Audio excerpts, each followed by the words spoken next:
Hi అండి. మన శరీరంలోని నాడులన్నీ యాక్టివేట్ అవ్వాలంటే ఒకప్పుడు మన నానమ్మ, అమ్మమ్మ వాళ్ళు నీళ్లు చేదటం, బట్టలు ఉతకటం, దంచటం, విసరటం, రుబ్బటం, చెరగటం, ఇంకా నేలను అలకటం, ముగ్గులు పెట్టటం ఇవన్నీ చేయటం వల్ల వాళ్ళకు తెలియకుండానే బాడీలోని నరాలన్నీ యాక్టివేట్ అయ్యి వాళ్ళు ఎంతో హుషారుగా వాళ్ళ పనులన్నీ వాళ్ళే 80-90 సంవత్సరాలు వచ్చినా వాళ్ళే చేసుకునేవాళ్ళు.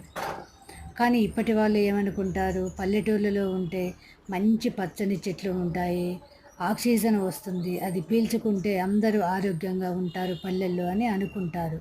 అది అపోహ మాత్రమే.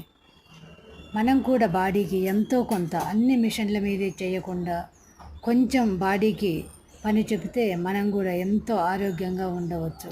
అవునా కాదా?